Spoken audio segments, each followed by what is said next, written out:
Hola, ¿cómo están? Bienvenidos a Arándano 13, un espacio donde narro las historias que me mandan por correo, por Insta. Y bueno, si mal no recuerdan, en el último capítulo les dije que quería hacer dos especiales. Un capítulo especialmente de historias de acoso y otro capítulo sobre sectas. Les tengo una mala noticia. Desgraciadamente no pude recopilar las suficientes historias de sectas de ustedes.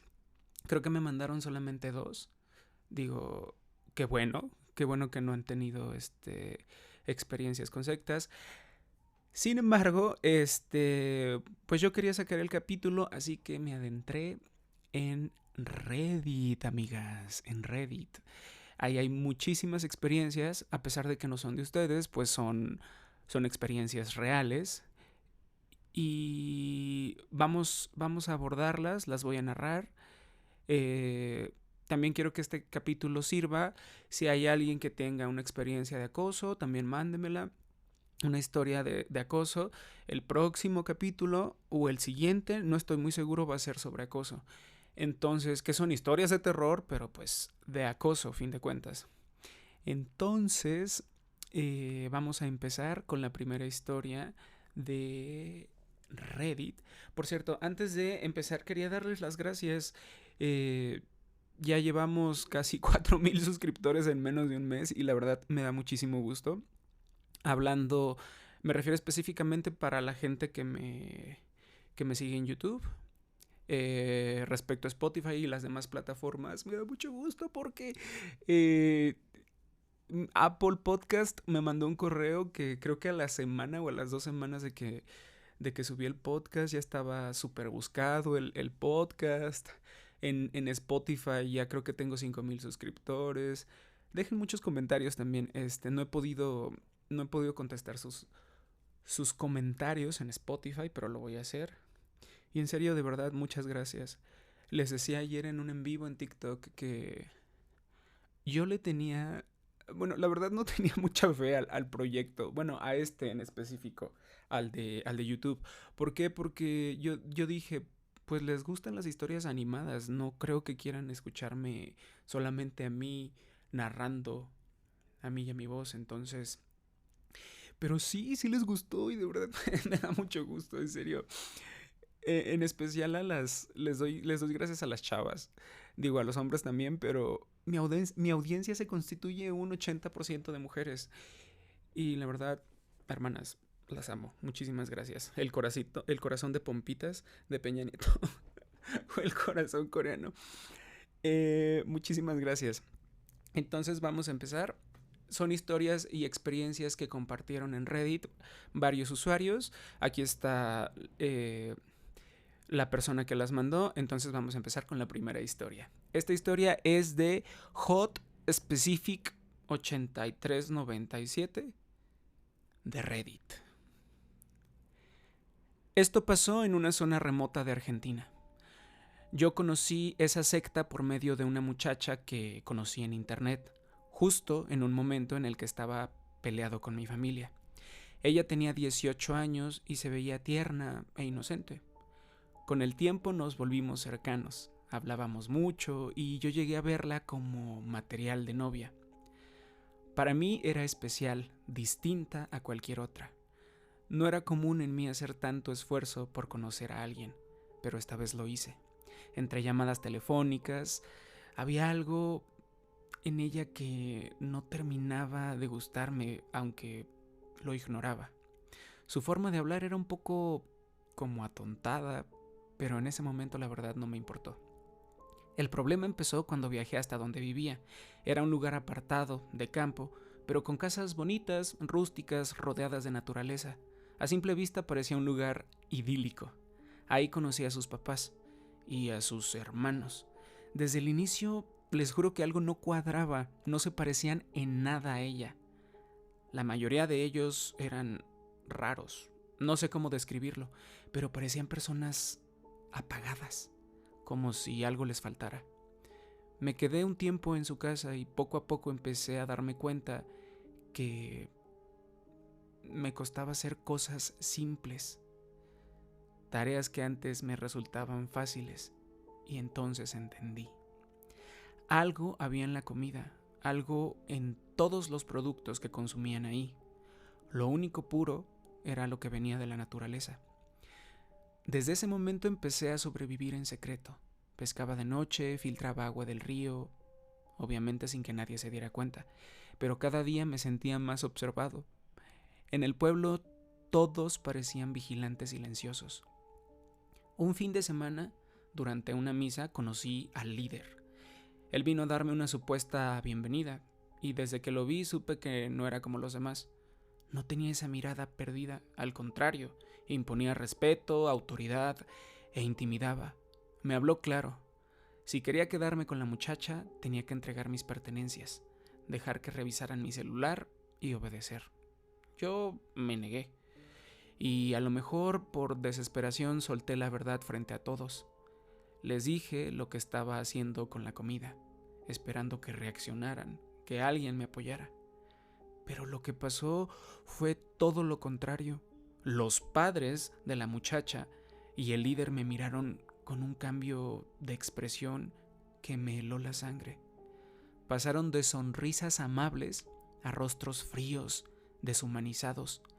El líder no dijo nada más, solo hizo un gesto con la mano y se fue. De inmediato aparecieron hombres con juguetes automáticos. Me arrancaron la mochila, el celular y los padres me sujetaban. En ese instante supe que iba a morir ahí. Entonces pasó algo que todavía me cuesta asimilar. Instinto de supervivencia. Supongo, no sé.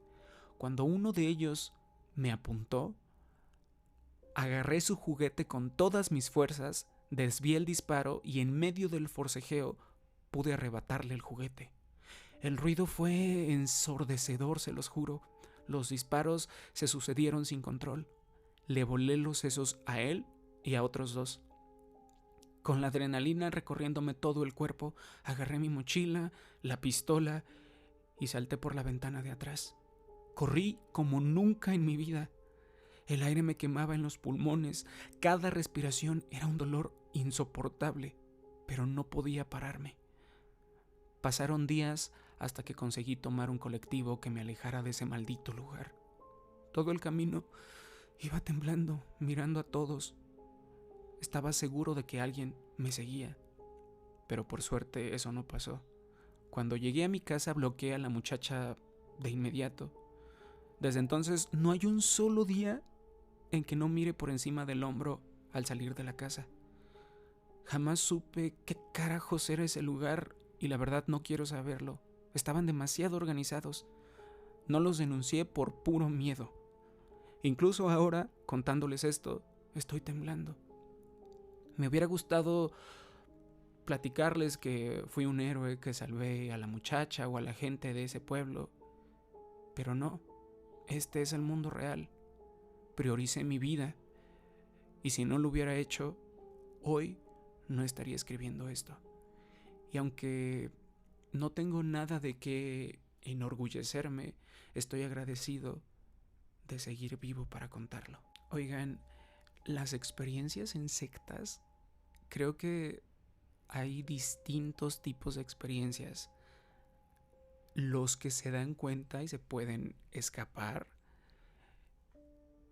y los que van ahí por necesidad emocional, y los que de repente se ven inmiscuidos en la secta y terminan formando parte de ella, creo. Hay una serie muy buena que me acuerdo que vi, que es más o menos así, que se llama 9 Perfectos Extraños. Sale Nicole Kidman y Melissa McCarthy. Está muy buena.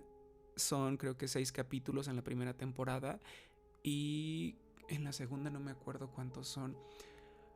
Pero básicamente pasa eso, o sea, se supone que los llevan como a un retiro espiritual, como para desintoxicarlos de la tecnología, de la comida, les quitan sus celulares, no pueden comunicarse con nadie y creo que pueden agarrar su celular como una vez a la semana. Pero no sé, también me recuerda un poquito a White Lotus cuando te quitan el celular. Digo, yo soy medio adicto, la verdad, al celular, pero cuando te aíslan de todo y no te dan oportunidad de comunicarte y te empiezan como a lavar el cerebro, no sé. Está muy extraño, la verdad, porque como que en ese proceso estás tan débil que no quieren que tengas contacto con el exterior. Poco a poco vas perdiendo tu libre albedrío y cuando menos te das cuenta, ya eres parte de la secta. Dato curioso, me acuerdo que cuando era niño mi abuelita tenía un libro de sectas que digamos que tenía preparado cuando llegaran los testigos de Jehová a la casa. Y no sé, me daba mucha risa porque cuando llegaban los testigos, mi abuelita los hacía pasar, mi abuela súper católica. Y me acuerdo que una de esas veces, una de las testigos dijo, ya vi que tiene un librito contra la secta, señora. me dio mucha risa eso. Pero bueno, continuando con las historias, la segunda historia, queridas amigas, amigos, también es de Reddit y pertenece a Eastern Shield Maiden. Ser estudiante de intercambio a veces es peor de lo que imaginas. Yo lo fui en 2006, desde Malasia hasta un pequeño pueblo en Missouri. Me recibía una familia de 4, padre, madre, un hijo y una hija. Vivían cerca de Webster Groves. Al principio parecían cálidos, acogedores, como la típica familia americana de postal, pero todo era una fachada. Querían ganarse mi confianza. La primera semana pasó sin problemas, aunque hubo algo extraño. Si me levantaba temprano, los encontraba reunidos en la cocina, de pie alrededor de la mesa, murmurando en voz baja, como si estuvieran rezando. Se callaban rápido apenas me veían entrar. Fingí que no pasaba nada, pensando que era alguna costumbre americana. En la segunda y tercera semana, lo raro se volvió inquietante. La hija me tenía miedo porque una vez hablé con su papá mirándolo directamente a sus ojos. Cada cosa normal que hacía, leer antes de dormir, comer un sándwich, hablar con sus padres, provocaba suspiros ahogados y miradas horrorizadas. Cuando la enfrenté, ella me dijo que yo tenía residuos de lo maligno, que iba a ir al infierno y que necesitaba un lavado de oración para purificarme. Vi cómo cantaban los mismos himnos una y otra vez, recitaban versículos en diferentes tonos, como en trance. Me puse alerta y entonces lo confirmé. Era una secta. Me llevaron a la iglesia, me hicieron sentarme en primera fila. El supuesto pastor condujo todo el servicio para mí. Lo supe porque al mirar alrededor todos me observaban en silencio. Hombres y mujeres estaban separados. Llevaban listones de colores en las muñecas. Los niños parecían asustados como si hubieran visto demasiado. Nadie me habló, nadie se me acercó. Los hombres evitaban mi mirada. Las mujeres susurraban entre sí y se apartaban de mí. Sentí que estaba atrapado dentro de una película de terror. Fui 2 veces y luego la pesadilla empeoró. La escuela estaba de vacaciones, así que debía quedarme en casa. Una noche desperté y encontré a la madre sentada junto a mi cama, en la oscuridad, recitando versículos de la Biblia en voz baja. Apenas abrí los ojos, se levantó y se fue sin decir una palabra. Después de eso, la familia empezó a tratarme como prisionero. Me castigaban si me salía de la línea. Me dejaban sin cenar, me encerraban hasta la mañana, me prohibían tomar refresco, tenían que cubrirme todo el cuerpo con ropa larga. Intentaban quebrarme, repetir que yo era un pecador, que estaba perdido, que el fin del mundo se acababa y me arrastrarían al infierno si no aceptaba sus enseñanzas. Estuve un mes ahí, aguanté, creo, porque la curiosidad me mantenía alerta. Pero ellos pensaban que, por ser de Asia, yo sería ingenuo y fácil de manipular. La salvación llegó cuando la coordinadora del programa fue a visitarme. Afuera de la casa le conté todo y me sacó de inmediato. Volvimos 1 hora más tarde con un grupo de organización. Encontramos a la familia quemando mis cosas, llamándolo el fuego purificador contra el incrédulo. Por suerte, mis documentos y mi pasaporte estaban intactos. Imagínense esto, que te manden de intercambio a un país que no es el tuyo y que aparte te encuentres con una familia así. O sea, no sé cómo aguantó tanto este chavo. Pero pues bueno, vamos a la siguiente historia. Esta historia es de Throwaway Next Wife y va así. Estuve casada con un cienciólogo. Obviamente estoy usando una cuenta anónima para contar esto. La cienciología es extraña como la mayoría de las sectas. Lo consume todo. Mi exmarido solo conocía y se relacionaba con gente de la iglesia. Eso sí, todos sus amigos eran muy amables conmigo. Realmente eran muy buena onda. Llegué a hacer muchas amistades gracias a él. Nunca me presionaron abiertamente para unirme, pero la manipulación estaba ahí de manera sutil. Mi ex había nacido dentro de la cienciología. Era lo que llaman de segunda generación. Sus padres se unieron desde los tiempos de L. Ron Hubbard y estaban hasta el fondo. Los dos trabajaban para una iglesia como auditores. Vivían en la miseria porque todo su dinero iba directo a la organización. Cientos de miles de dólares hasta quedar enterrados en deudas. No tenían seguro médico ni dinero para pagar nada más que la renta de un diminuto y deteriorado departamento. Esa parte era lo que más me dolía porque además eran personas agradables. Me casé con él cuando era más joven, idealista y dispuesto a pasar por alto diferencias importantes. En ese entonces yo también estaba un poco perdida buscando conectar con alguien. Siempre fui atea, incluso en contra de las religiones organizadas. Pero él me aseguraba que no estaba activo en la cienciología y que eso nunca iba a ser un problema. Mientras salíamos estuvimos comprometidos. Nunca tomó cursos, así que le creí. Pensé que era más cosa de sus padres que suya. Después del compromiso empezó a decirme que una amiga suya necesitaba ayuda. Ella estaba entrenando para convertirse en auditora. Sí, lo del aparato ese de las latas o e-meter, y necesitaba práctica con alguien. Al principio me negué, pero él insistió asegurándome que solo era para ayudarla, que no significaba nada meterme en la cienciología y que para él era importante. Así que acepté. La experiencia fue absurda. Te sientas en un cuarto sosteniendo esas latas de metal mientras ellos hacen un montón de rituales ridículos para que funcionen. Que si crema en las manos, que aprieta las latas, que no sirve, entonces ve a caminar un rato, toma agua, vuelve a intentarlo, hasta que, según ellos, ya está calibrado.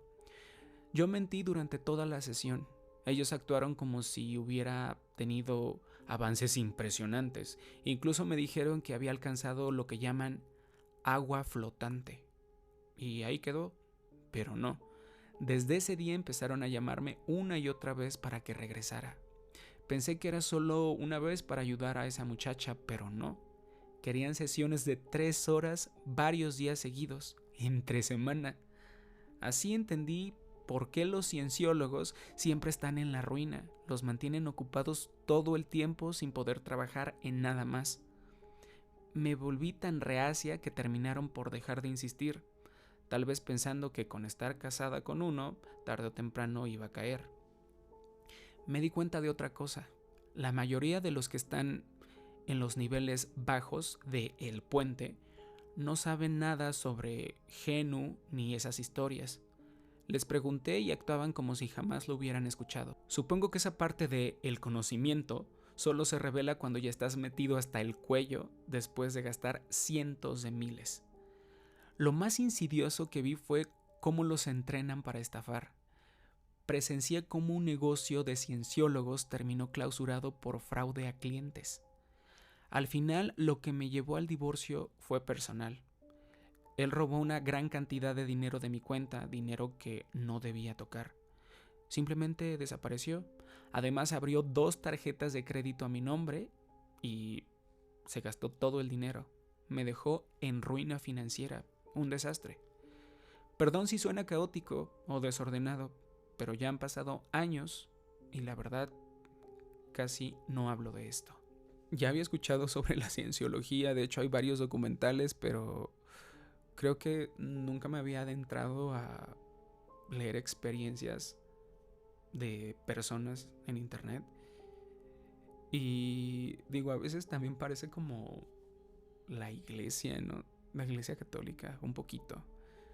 De que son súper, no sé, súper metidos en su religión. No es que esté criticando eso, pero no sé, me recuerda mucho a eso porque pues es lo que yo tengo a la mano, ¿no?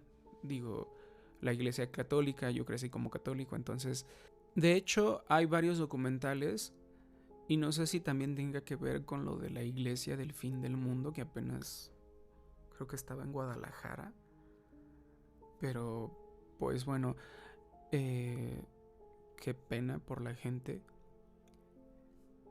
Pero vamos a continuar con estas experiencias. Por favor, si alguien ha pasado por algo así, mándeme su historia por correo. Ahorita me estoy acordando que una señora me mandó un mensaje en Insta sobre una experiencia que tuvo más o menos así, pero no era una secta en sí, era como de este negocio que vende malteadas y cosas como para adelgazar, que empieza con H, que más o menos el reclutamiento es así, como que te empiezan a lavar el cerebro y que tienes que cumplir con una meta, así como también la flor de la abundancia. Siento que no es como que sean sectas en sí, pero como que tienen pinceladas y pues da un poco de miedito, ¿no? Vamos a continuar con la siguiente historia. También es de Reddit. Esta historia es de Herc Burke. Y bueno, dice: me sorprende que no haya más exintegrantes de Children of God, de Family International, comentando en este hilo. Yo nací y crecí dentro de esto y estoy convencido de que fue y es uno o una de las sectas más destructivas que existen, porque sus doctrinas estaban metidas en cada rincón de tu vida. Todo estaba dictado por los líderes y reforzado con la presión de grupo. Era una comodidad con mentalidad de colmena. La comida que podías comer, la ropa que usabas, con quién vivías, qué educación recibías, qué películas podías ver, qué música escuchar, con quién tenías sexo, con quién te casabas, absolutamente todo estaba controlado. No había libre albedrío real y el contacto con el mundo exterior era mínimo, salvo cuando salíamos a pedir dinero o a intentar convertir gente al cristianismo y al grupo. Me fui cuando tenía poco más de 20 años y apenas han pasado unos años desde entonces. Sigo intentando desaprender muchas cosas. Decidí entrar a la universidad y conseguir educación formal y ha sido un infierno, porque cosas básicas como cómo estudiar para un examen o cómo hablar con un profesor eran completamente ajenas para mí. Recién en la universidad descubrí que soy bueno para la ciencia y las matemáticas, materias que en el grupo estaban muy mal vistas y que cuando se enseñaban era con un nivel ridículo. Si llegabas a álgebra básica tenías suerte, o con un giro religioso tan absurdo que era irreconocible como ciencia. Una vez vi que alguien en Reddit compartió extractos del libro de biología que usábamos en secundaria. La gente comentaba: jaja, todo esto son mentiras, no es ciencia real, y yo solo pensé: mierda, eso era lo único que yo conocía. Me gusta imaginar que si hubiera tenido una educación normal, a lo mejor habría sido ingeniero, astronauta, no sé, algo increíble. Y sí, ya sé que la gente va a decir: nunca es tarde, pero en serio, cállense, no tienen idea de lo que significa crecer así. En cuanto a relaciones, olvídenlo. Tengo más experiencia sexual que la mayoría de la gente de mi edad, pero no tengo ni idea de cómo funciona un noviazgo normal. Para mí, sexo era lo mismo que intimidad, que lo mismo que control, y eso me aterra. Tengo pavor de entrar en una relación porque sé lo fácil que sería que alguien abusara de mí. Cuando te crían para decir siempre que sí, aprender a decir no es una batalla casi imposible.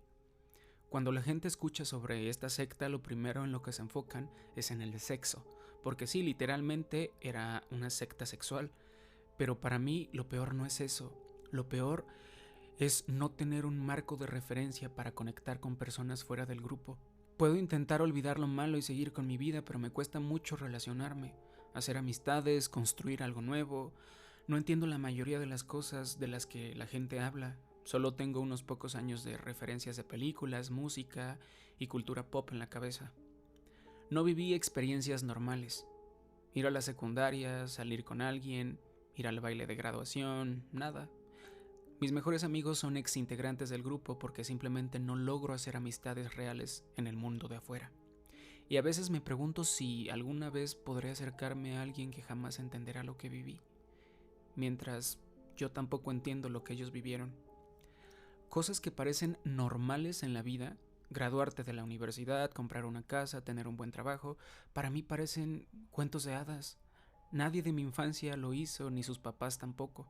No tengo a quién recurrir para pedir consejos sobre cómo enfrentar la vida real. Me siento un poco perdido y seguir sacando pedazos de esta secta de mi identidad es muy cansado. Por cierto, meses después, el que compartió esta experiencia editó el hilo en el que redactó su experiencia y puso: edito para añadir algo curioso. Hace poco fui a ver Los Juegos del Hambre en llamas y me quebré en medio de la sala de cine. Me golpeó la realización de que crecí creyendo que un futuro así, de control extremo del gobierno, opresión y miseria, era inevitable para mí. No los juegos como tal, claro, pero sí ese mundo distópico y aplastante. Me puse a llorar porque me di cuenta de que estaba viendo en pantalla la pesadilla que me persiguió toda mi infancia. Y nadie a mi alrededor podía entender la razón de mis lágrimas. Oigan, sí es cierto, a lo mejor es un poco burda o tonta mi comparación, pero respecto a las referencias y todo lo que menciona este muchacho en la experiencia de Reddit, ayer estaba en un llamado de doblaje doblando una película india y estaba hablando con un amigo, el director, que pues ellos tienen sus propias referencias y sus propios artistas y su propia industria cinematográfica porque son tantísimos que ellos mismos consumen lo suyo, ¿no? Y a lo mejor toda la cultura pop occidental les parece tan ajena o tan lejana que pues ni siquiera la topan. Y bueno, volviendo a lo que dice esta persona en Reddit, que no tenía ni idea de la cultura pop cuando salió de la secta esta, pues ha de ser muy difícil toparte con un mundo así donde no conoces nada y básicamente es como si volvieras a nacer, pero ya tienes 23, casi 24 años, ¿no? Y a todo lo que te enfrentas porque pues nadie te entiende. Digo, este güey decía que solo era amigo de estas personas y que solo ellos lo podían entender, porque digo, uno como ajeno a la secta pues dices, no, pues te puedo medio comprender o ser empático, pero tú no sabes porque pues no viviste toda tu vida en la secta, ¿no? Pero no sé, qué difícil ha de ser eso. Espero que nadie de la gente que está acá lo haya experimentado y si lo experimenta o si lo experimentó, lo siento muchísimo, les mando un abrazo. Y bueno, saben que esto es un foro abierto para quienes quieran seguir contando sus experiencias. Y bueno, pasemos a la quinta historia ya de las experiencias de sectas. Esta historia también es una experiencia de una persona en Reddit y cuenta que nací y crecí dentro de una secta y me consideré miembro hasta que dejé la casa de mis papás a los 18. El grupo al que pertenecía no es muy conocido, pero los efectos en quienes lo vivían eran trágicos y evidentes. Éramos literalmente lavados del cerebro. Teníamos servicios semanales con un programa fijo. 3 himnos, oración, mini sermón, otro himno, anuncios, mensaje principal, himno final y oración. Nunca se salían de ese guión. La mayoría de las veces ni siquiera eran sermones en vivo, sino grabaciones de 5 o 6 líderes de la sede central. Los temas eran siempre los mismos: la profecía, el fin está cerca, automejora, ustedes deberían odiarse, no hablen con gente del mundo externo porque los contaminan. Había muchas formas en las que nos alentaban indirectamente a dañarnos. Mucha gente rechazaba la medicina moderna porque se nos enseñaba que usarla era como darle una bofetada a Dios. Dejarle claro que no lo necesitábamos. Yo conocí personas que murieron esperando que Dios los sanara. Lo irónico es que cuando alguno de los líderes enfermaba, lo mandaban de inmediato al hospital. También controlaban nuestra dieta. Prácticamente seguíamos normas kosher, aunque negaban tener relación alguna con los judíos. Había días de ayuno obligatorio cada año y siempre que los líderes encontraban algún drama entre los miembros, declaraban un ayuno de toda la iglesia para que nos acercáramos más a Dios. Ayunábamos cuando bajaban los ingresos de la iglesia. Ayunábamos cuando los líderes se enfermaban. Ayunábamos cuando alguien moría. Incluso lo hacíamos por culpa personal para expiar. Los niños éramos obligados a participar desde muy pequeños. Mis papás dicen que yo comencé a guardar el ayuno anual a los 3 años. Recuerdo que un año, cuando mi hermano tenía apenas 2 o 3, se quebró llorando en medio del día porque estaba tan sediento que ya no podía más. Y nosotros también nos deshidratábamos de manera extrema porque el ayuno incluía no beber agua. Hoy me pregunto cómo un padre puede dejar que le hagan eso a sus hijos. En cuanto al sexo, eran enfermizamente negativos. Nos enseñaban tanto a no pensar en sexo que eso era lo único que pensábamos. Era sucio, malvado, dañino, y si lo tenías fuera del matrimonio, te arruinaría. Yo llegué a desarrollar vaginismo, una condición de dolor sexual con causas psicológicas, porque crecí con tanto miedo a que doliera que al final terminó doliendo. Una vez uno de los líderes dio un sermón completo titulado ¿Somos una secta? Literalmente pasó por una lista de características de una secta y concluyó que sí lo éramos, pero que eso era algo bueno, que debíamos estar orgullosos, solo que no porque el orgullo es pecado, así que mejor estar contentos. No podías casarte sin estar bautizado. No podías bautizarte si querías casarte con alguien fuera de la iglesia. Y algunos ministros ni siquiera te bautizaban si sospechaban que tu interés era casarte. Había muchísimos casos de abuso por parte de líderes, pero nadie se atrevía a denunciarlos. Nos enseñaban que de alguna forma la culpa siempre era nuestra. Los roles de género eran estrictos. Las mujeres debían quedarse en casa, tener hijos, cocinar y limpiar. Los hombres trabajar y mantener el hogar. Tener muchos hijos era una bendición obligatoria. La adopción estaba mal vista, incluso para quienes no podían concebir. Así, montones de familias vivían en pobreza extrema, incapaces de alimentar a tantos niños.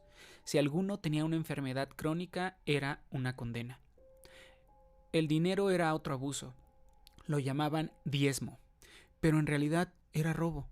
No solo dábamos el 10% de todo nuestro ingreso, también un segundo 10% que debía guardarse para una convención anual de 7 días y cada tercer año un 10 adicional para la iglesia. En total el 20% de tu ingreso cada año y un 30% cada 3. Imagínate ser pobre y que encima te digan que la razón de tu pobreza es que le estás robando a Dios por no pagar lo suficiente.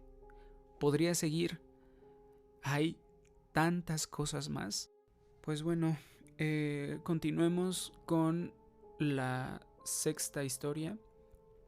La sexta historia y última ya, también es de Reddit. El usuario es Pathologica101. Cuando era adolescente estaba metido en cosas como drogas y problemas. Como último intento desesperado, mis padres me enviaron a un centro de tratamiento cristiano fundamentalista en otro estado cuando tenía 17. Y aunque de hecho sí pude cambiar mi vida gracias a eso, fue como salir de la sartén para caer en el fuego. Porque una vez que terminé el programa, que duró más de un año, terminé mudándome con un tipo que trabajaba ahí y me involucré en un grupo juvenil de la iglesia que, sin que yo lo supiera, obvio, estaba en sus etapas iniciales como una secta. Es una historia larga, pero el hombre con el que me mudé rentaba su casa a un ex baterista de heavy metal que había convertido Es una historia larga, pero el hombre con el que me mudé rentaba su casa a un ex baterista de heavy metal que se había convertido y se autoproclamaba profeta dentro de la escena cristiana carismática local. Y como era de esperarse, había adquirido un séquito de seguidores. Me había atrapado en un círculo social porque era joven, inseguro y muy ingenuo, y porque acababa de pasar 15 meses empapado en un ambiente de literalismo bíblico y fervor carismático. Después de algunos años en los que me metí todas las cosas que pude, tomé nota, esas cosas tienden a tener un efecto muy dañino en una mente en desarrollo, pues tuve muchas consecuencias. Una de las muchachas del grupo juvenil que frecuentaba nuestra casa logró que su escuela invitara a este tipo a dar una presentación. Él llevó a unos amigos músicos, tocaron un show y después habló a todo un auditorio lleno de estudiantes sobre sus experiencias. Crecer en la pobreza, caer en el sexo, las drogas, el rock and roll. Después de eso, la escuela lo invitó a regresar el año siguiente para repetir lo mismo. Resumiendo, este tipo ya era un megalómano, un imbécil egocéntrico, y estar en un escenario frente a todos esos jóvenes se convirtió en su nueva adicción favorita. Es difícil explicar cómo yo y todos mis amigos fuimos mentalmente seducidos para dedicar nuestras vidas enteras a ayudar a construirle un imperio de presentaciones en escuelas secundarias. Pero así fue, en menos de un año ya estábamos recaudando dinero con lavados de autos, embolsando víveres en supermercados y después vendiendo mercancía y solicitando donaciones directamente para meterle dinero a sus bolsillos. En teoría, todo era para financiar esos programas sociales que debían ser gratuitos para las escuelas, pero en realidad él les cobraba por debajo de la mesa por esas producciones. Esto es difícil de contar. Al mismo tiempo había un fuerte aspecto cristiano en todo. Él creía tener una conexión directa con Dios y organizaba reuniones espontáneas en su casa donde nos tenía horas escuchándolo hablar de lo que Dios estaba haciendo y de cómo nosotros estábamos llamados a ser parte de eso. Cómo algunos responderían al llamado y otros se perderían en el mundo. Era un discurso enfermo y yo lo creí todo de principio a fin, aunque en el fondo nunca me sentí cómodo. Llegué a convencerme de que mis dudas me estaban atormentando y que no estaba bien el dudar tanto, que la voz que escuchaba en mi cabeza era en realidad una tentación de la que Dios me estaba alejando. Esto continuó un tiempo. La primera vez que tuve un conflicto serio con él fue mientras me entregaba un cheque por trabajo que le había hecho. De la nada explotó, me arrinconó contra la pared, gritándome insultos y jurando una y otra vez que me iba a romper la nariz. Pude calmarlo, me fui y no regresé en un año. Pero estaba enfermo de la cabeza. Eventualmente me convencí de que necesitaba volver al Señor. Y claro, la forma de hacerlo era rastrear a este tipo y a su equipo de secuaces y darle cientos de dólares. Y de pronto éramos los mejores amigos otra vez. La cultura de fraude y manipulación había crecido aún más mientras yo estuve lejos. Ya no solo pedían dinero en la calle, ahora tenían inversionistas de alto nivel. Todos en el grupo trabajaban tiempo completo recaudando fondos y además acumulaban juguetes. El líder y su esposa desaparecían por semanas y descubrí que se iban a Florida y a Hawái porque, ya saben, vivir del caramelo colgante es agotador. Y bueno, lo que estoy contando es solo una parte de todo porque estoy resumiendo mucho. Poco después de volver me di cuenta de que no podía seguir viviendo así y me mudé de regreso al estado donde había crecido. Ahí comencé mi propio programa juvenil, pero literalmente el mismo día este tipo me llamó e intentó convencerme de volver a su grupo. 7 meses después cedí. Me ofreció una suma de dinero grande para dirigir la iglesia que había fundado mientras él y su equipo estaban de viaje. Pasaban mucho tiempo afuera esos días y acepté, pero cuando regresé descubrí que todo era falso. El dinero nunca existió, era otra estafa. Estaba totalmente desilusionado. Me fui de nuevo y esta vez para siempre. Un año después recaí. Pasé casi una década trabajando en una cafetería, gastando todo lo que ganaba en alcohol y muchas cosas más. Y al año nos casamos. Hay algo que no mencioné. Cuando salí del tratamiento por primera vez, siendo aún adolescente, empecé a salir con una chica y al año nos casamos. Ella estuvo conmigo en todo este proceso. Tras años de verme perdido, finalmente me convenció de buscar ayuda. Entré en tratamiento otra vez, me limpié y luego fui a la uni donde obtuve un título técnico. De hecho, justo esta semana acabo de conseguir mi primer empleo en el área. Así que la historia tiene un final algo feliz. Lo mejor es que en los últimos años, literalmente todos mis amigos de aquella época abandonaron al tipo y denunciaron todo el fraude. Un medio local de noticias ha seguido la historia desde hace un par de años y parece que al fin este profeta va a caer. Pero toda esta etapa fue una pesadilla. Fin de la historia, amigas. Wow, qué intensas las que 6, casi 7 historias que conté hoy. Espero que les hayan gustado. Mis mensajes en Instagram están abiertos, o los correos, para que si alguien de aquí tiene alguna experiencia similar, voy a hacer otra parte de experiencias con sectas. Estoy seguro que el próximo capítulo va a ser de acoso. Y si recibo las historias suficientes para hacer otro especial de sectas, pues será el 9º o 10º capítulo. ¿Ok? Pues bueno, me da mucho gusto haber estado un capítulo más acá con ustedes en Spotify, Amazon Music, Apple Podcast, en YouTube, obvio.